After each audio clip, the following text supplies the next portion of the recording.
नमस्कार विद्यार्थियों, शिवशक्ति क्लासेज में आपका पुनः स्वागत है। कल हमने लेटस वाले जो वाक्य थे वो पढ़ लिए थे कि कहाँ पर दे शुड होगा, कहाँ पर वी शुड होगा और कहाँ पर यू शुड होगा, उसके बारे में पढ़ा था। आज जो इम्पेरेटिव सेंटेंस है उनमें जो लास्ट सेंटेंस है कि लेट के बाद अस आता है, इसका तो हमने पढ़ लिया है। पहली बात है कि शायद मैंने एक मीनिंग गलत लिख दी थी, प्रपोज्ड की ऐसे लिखी थी, शायद ये मीनिंग थी कि उसके बाद टू यानी प्रस्ताव रखने के लिए, ये मीनिंग गलत है। जो सही मीनिंग है वो है प्रपोज्ड, ये वाली मीनिंग है। जहाँ पर आपके करेक्शन कर लेना, त्रुटि हो गई थी तो अब उसको वापस सही कर लेना, ये वाली मीनिंग है वो सही है। आज हम पढ़ते हैं कि लेट अस ना होकर भाव तो दोनों में यही होगा, सजेस्टेड कमांडेड भी हो सकता है। यहां पर अस को छोड़कर और आ जाए, हिम आ जाए, हर आ जाए, देम आ जाए। ये ऑब्जेक्टिव केस क्यों आ रहा है, इसके बारे में हमने पहले ही बात कर ली थी कि लेट जो है वो क्या है, एक वर्ब है। तो वर्ब के बाद में ऑब्जेक्टिव केस ही आता है, सब्जेक्टिव केस नहीं आता है। इसलिए कहीं आपके मन में हो कि यहाँ ही क्यों नहीं लिखा, क्यों नहीं लिखा, क्योंकि ये वर्ब की फर्स्ट फॉर्म, लेट जो वर्ब की फर्स्ट फॉर्म है, इसके बाद में तो ऑब्जेक्टिव, वर्ब के बाद में तो ऑब्जेक्टिव केस ही आता है।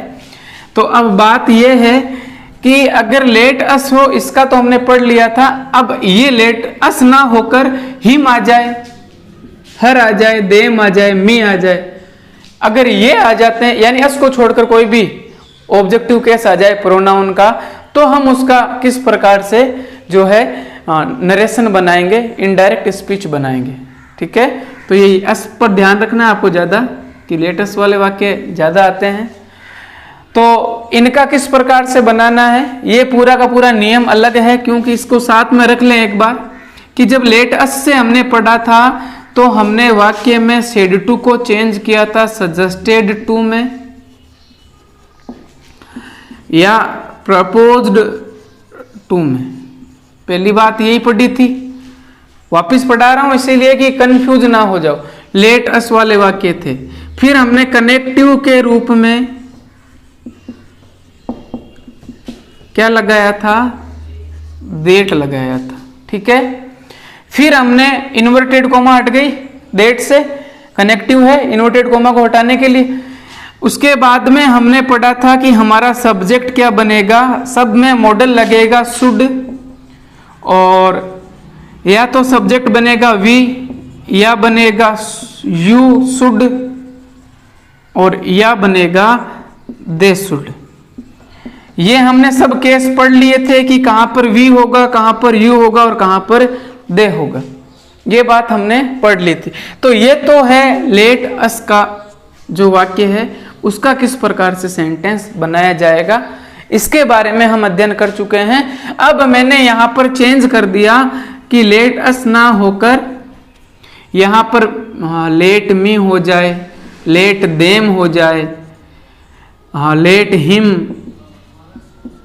लेट हर, ये कुछ हो जाए तो क्या करेंगे, सजेस्टेड प्रपोज्ड कर सकते हैं, लेकिन यहां पर कुछ भाव अलग भी आ जाता है। कौन कौन से, हम किस प्रकार से, तो आपको पता है कि इंपेरेटिव सेंटेंस वो सेंटेंस होते हैं जिनमें ऑर्डर, जिनमें कमांड, जिनमें रिक्वेस्ट, यानी इनका भाव होता है, सजेशन का भाव होता है, प्रपोज्ड प्रस्ताव का भाव होता है, सलाह देने का भाव होता है, वो इंपेरेटिव सेंटेंस है। तो सेड टू को चेंज करने वाली कोई बड़ी प्रॉब्लम नहीं है, हम वाक्य करेंगे उसे समझ आएंगे। उसके बाद में यहां पर कनेक्टिव का ध्यान रखना है कि लेटस को छोड़कर इंपेरेटिव सेंटेंस है, लेट देम हो गया, तो आपको कनेक्टिव के रूप में टू लगाना है। इंपेरेटिव सेंटेंस में हमने टू ही लगाया था, एक लेटस को छोड़कर क्या लगाएंगे, टू। बात समझ में आ गई। उसके बाद में यहां पर वी शुड वगैरह कुछ नहीं होगा। अब आप ये बताओ, इंपेरेटिव सेंटेंस में जब टू आता है तो टू के बाद क्या आती है, वर्ब की फर्स्ट फॉर्म, और वर्ब की फर्स्ट फॉर्म हमारे सामने इन्वर्टेड कोमा को देखते ही आ जाएगी। कौन सी आएगी, लेट ही आएगी, ये वर्ब की फर्स्ट फॉर्म ही तो है। बात समझ में आ रही होगी। अगर नहीं भी आई है तो हम एक सेंटेंस करते हैं, उससे समझ जाओगे कि किस प्रकार से वाक्य बनेगा। जैसे ही said to the servant, servant यानी नौकर, लेट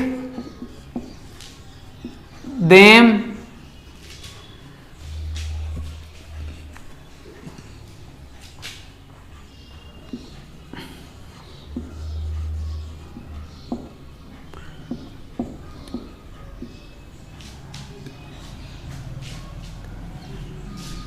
गो आउट। अगर इस प्रकार का सेंटेंस आ जाए तो हम किस प्रकार से बनाएंगे? देखो इंपेरेटिव सेंटेंस है, लेट अस तो नहीं है, अस का केस हमने पढ़ लिया। अस के अलावा कोई सा भी प्रोनाउन हो तो किस प्रकार से बनेगा? ऑब्जेक्टिव केस है तो सबसे पहले इन्वर्टेड कोमा को हटाने के लिए हम कनेक्टिव लगाएंगे। क्या लगाएंगे? देट। देट नहीं लगेगा, देट कहाँ लगता है? लेट अस वाले में। यहां पर लगेगा, सभी इंपेरेटिव में क्या लगता है? टू, तो लगा दिया टू।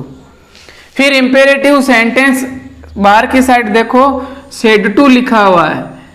तो इंपेरेटिव सेंटेंस वो सेंटेंस होते हैं जो सजेशन का भाव देते हैं, ऑर्डर का भाव देते हैं, कमांड का भाव देते हैं, रिक्वेस्ट का भाव देते हैं। तो यहां पर एक ही उसने सेड टू कहा, किसको कहा? The servant. सर्वेंट यानी नौकर। तो नौकर को रिक्वेस्ट तो नहीं करेंगे, ये हमें पता है। हम जो नौकर होते हैं उनको ऑर्डर किया जाता है कि ये काम करो, क्योंकि रिक्वेस्ट का भाव नहीं होगा तो हम इन सेड टू को किस में चेंज कर सकते हैं? ऑर्डर्ड में चेंज कर सकते हैं।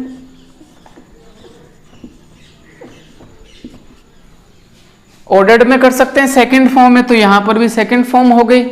उसके बाद में यहां ही लिखा हुआ तो ही लिख दिया। ही ऑर्डर्ड, ऑर्डर के बाद में टू नहीं लगता है। किस किस के बाद में टू लगता है? एसपी के बाद में, ये पढ़ लिया ना हमने। तो ऑर्डर्ड, उसके बाद में the servant,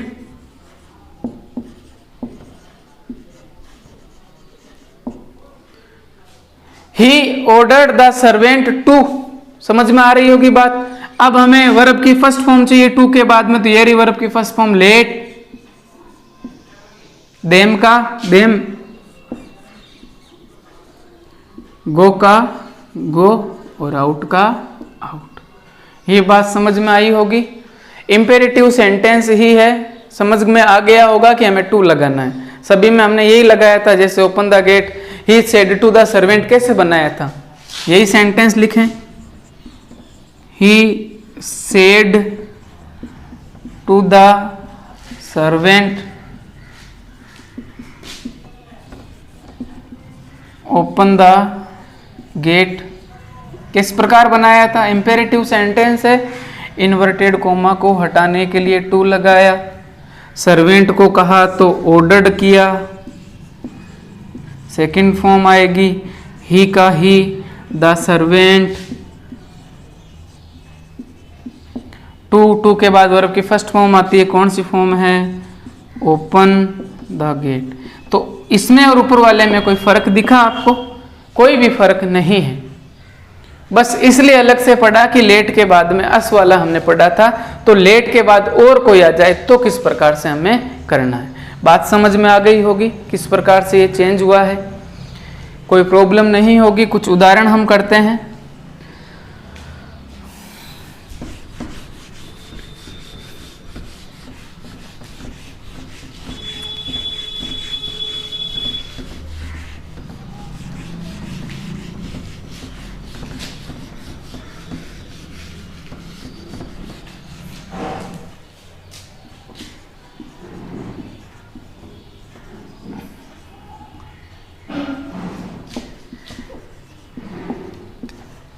late me go home. अगला सेंटेंस है, Ram said to me let me go home, कि अब मुझे घर जाने दो, मुझे घर जाना चाहिए। तो यहां पर लेट के बाद में अस नहीं है, तो कनेक्टिव के रूप में हम क्या लगाएंगे, डेट। अब राम ने रिक्वेस्ट की होगी, क्योंकि हमें पता नहीं रिलेशन क्या है, तो हम रिक्वेस्ट ऐड कर सकते हैं।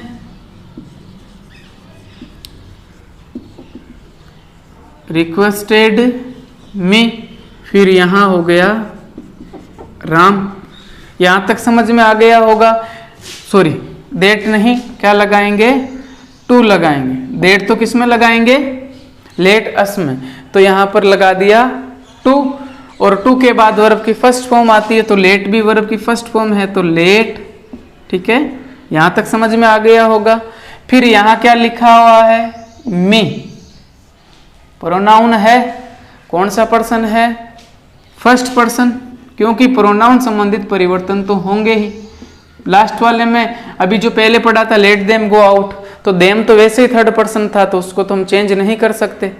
तो यहां पर ये मी है, वो फर्स्ट पर्सन है, आई का केस है, आई, माई, मी।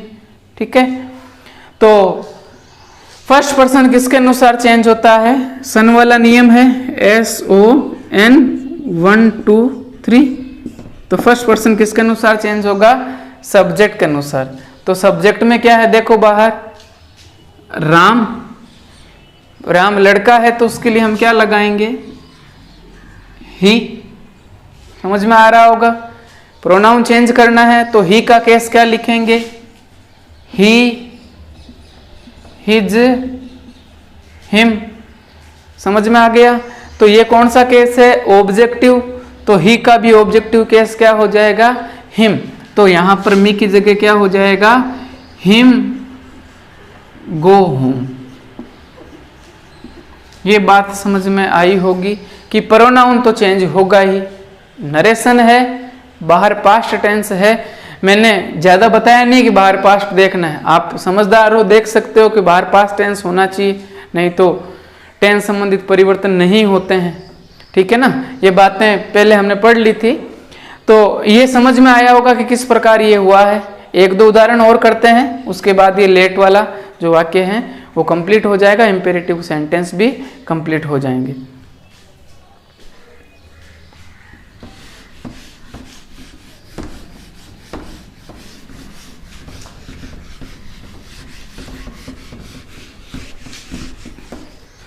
तो आपके सामने 3 सेंटेंस लिखे गए हैं, उनका आपको इनडायरेक्ट स्पीच बनाना है। कोशिश करो किस प्रकार से बनेगा।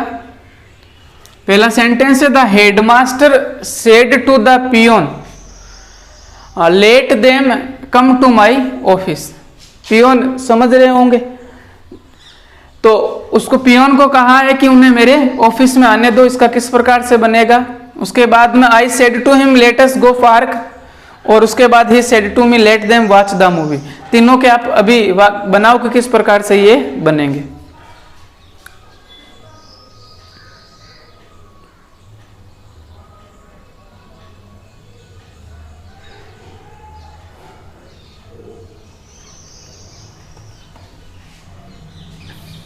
पहला बना लिया होगा, the headmaster said to the peon. Peon यानी चपरासी, तो हेडमास्टर ने चपरासी को कहा है, तो चपरासी से रिक्वेस्ट तो करेगा नहीं। उसके बाद लेट देम लिखा हुआ है, तो लेट देम वाला किस प्रकार से बनेगा। तो सबसे पहले इन्वर्टेड कोमा को हटाने के लिए हम क्या लगाएंगे, टू। हेडमास्टर ने पियोन से कहा है तो ऑर्डर ही किया होगा, क्या हो जाएगा, ऑर्डर्ड। बचा हुआ क्या है, द हेडमास्टर। ठीक है, ऑर्डर्ड किसको, द पियोन।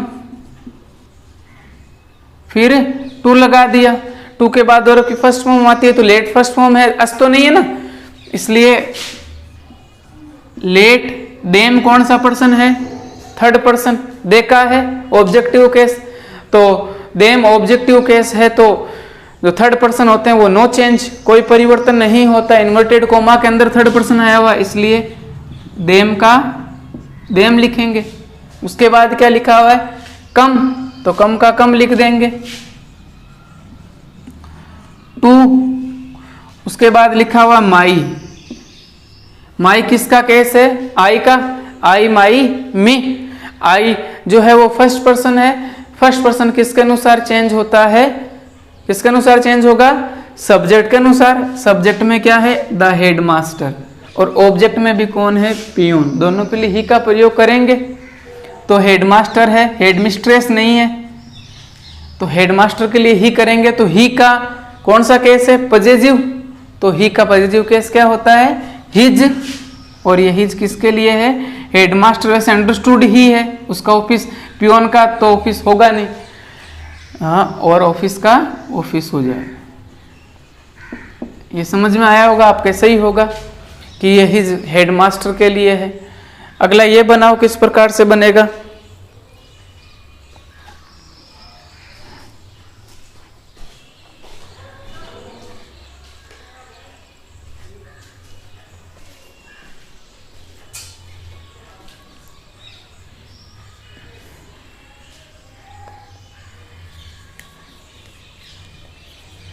बना लिया होगा। लेट अस गो पार्क, यानी उसने मुझे प्रस्ताव दिया, प्रस्ताव कि चलो कहाँ चलें, पार्क में चलें। तो अब यहाँ पर वाक्य देखो कौन सा, लेट के बाद क्या है, अस है। समझ में आ रहा होगा, बाकी में अस नहीं था, यहाँ पर अस है। अस आता है तो इन्वर्टेड कोमा को हटाने के लिए क्या लगाएंगे, क्या लगाएंगे, बेट। उसके बाद में प्रस्ताव दिया है, प्रस्ताव को प्रपोज्ड, सेकंड फॉर्म। प्रपोज्ड के बाद में टू आता है तो लिख दिया टू, और हिम, और यहां हो गया आई।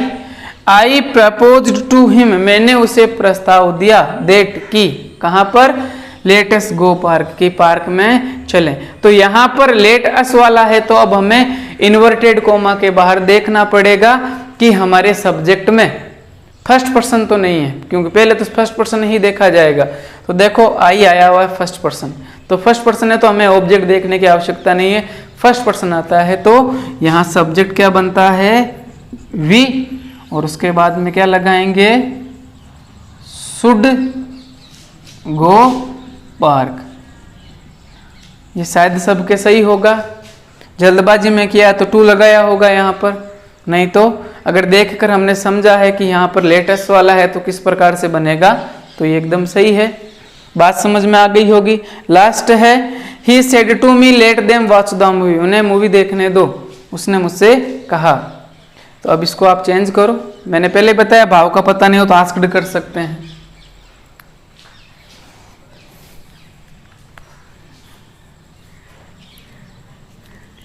किस प्रकार से बनेगा, लेट देम में अस नहीं है तो क्या लगेगा, टू, फिर लेट देम कौन सा पर्सन है, थर्ड पर्सन, नो चेंज, तो देम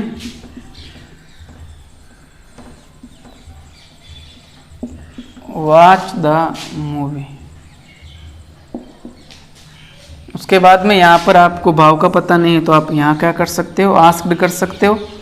आपने ऑर्डर्ड किया है तो वो भी सही है, रिक्वेस्टेड किया है तो वो भी सही है। रिक्वेस्टेड का ज़्यादा भाव प्लीज वाले वाक्यों में होता है, यानी यहाँ हो जाएगा he asked me to let them watch the movie, यानी उन्हें मूवी देखने दो।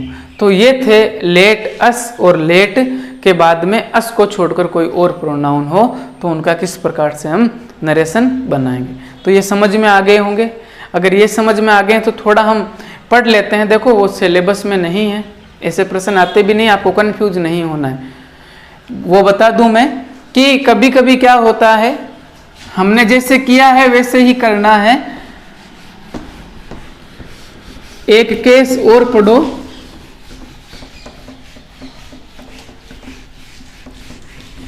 ये आएगा नहीं और आपको कंफ्यूज भी नहीं होना है, बस थोड़ा सा बता देता हूं। कहीं कहीं लिखा हुआ है कि देखो इन्वर्टेड कोमा के अंदर यहां पर विल हो, ठीक है, तो विल है तो आपको ये पता है कि ये क्या कौन सा सेंटेंस होगा,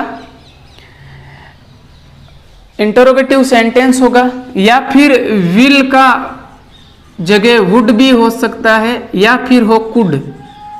देखा जाए तो तीनों ही क्या है, मॉडल है। और इनके तुरंत बाद में सब्जेक्ट के रूप में हमारे पास क्या है, यू आए। इनके बाद सब्जेक्ट के रूप में हमारे पास क्या है, यू आए।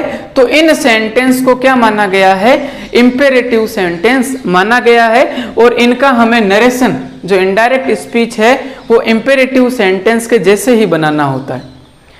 हमने पढ़ा है कि साइन ऑफ इंटरोगेशन आता है, ये तो इंटरोगेटिव सेंटेंस है, कंफ्यूज हो जाओगे, इसलिए मैंने थोड़ा ज्यादा ध्यान नहीं देना, बस थोड़ा सा नियम ध्यान रखना कि विल, वुड और कुड के बाद यू आता है। तो इस प्रकार के एग्जाम में प्रश्न नहीं आते हैं। अगर आ भी जाए तो किस प्रकार से बनाएंगे, देखो तो विल, वुड और कुड, और इनके बाद अगर यू के रूप में सब्जेक्ट आए तो इन वाक्यों में भाव होता है रिक्वेस्ट का। किसका भाव होता है, रिक्वेस्ट का भाव होता है। और इन सेंटेंस को इंपेरेटिव सेंटेंस के जिसके तरीके से बनाया जाता है कि इंपेरेटिव सेंटेंस होते हैं, उस प्रकार से ये बनते हैं। कैसे, देखो, ही सेड टू मी,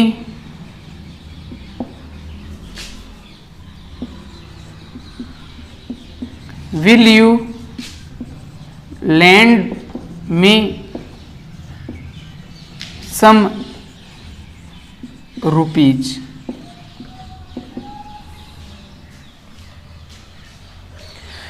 ये कौन से सेंटेंस में आते हैं, इंपेरेटिव में। क्यों, क्योंकि विल के बाद में यू आया हुआ, देखो साइन ऑफ इंटरोगेशन है, फिर भी हमें इसको इंपेरेटिव सेंटेंस के जैसे बनाना होता है।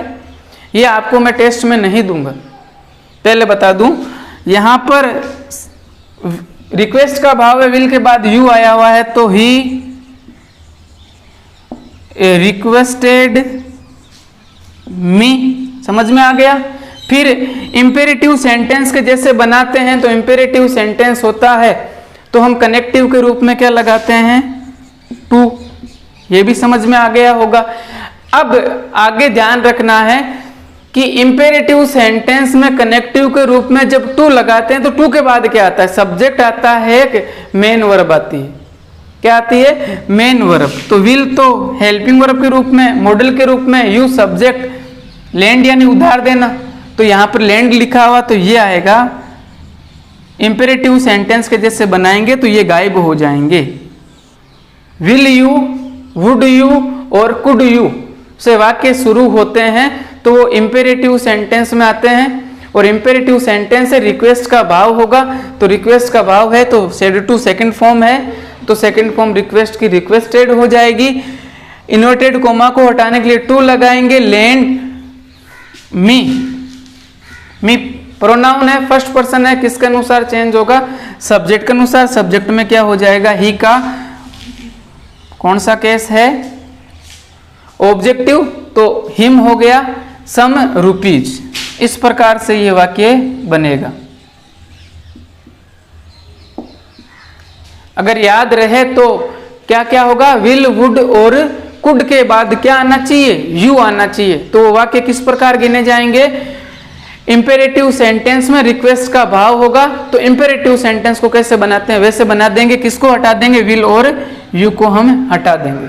तो नोट्स अगर बनाना चाहो तो भी क्या करेंगे, हम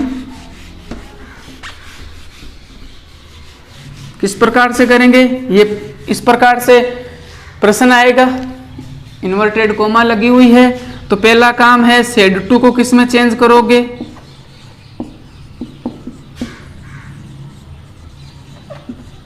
रिक्वेस्टेड में।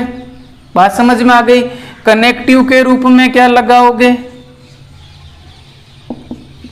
इंपेरेटिव सेंटेंस हो तो क्या लगाएंगे, टू, और टू के बाद वर्ब की फर्स्ट फॉर्म आती है, यानी यहां पर हम स्टार लगा लें कि विल यू, वुड यू और कुड यू को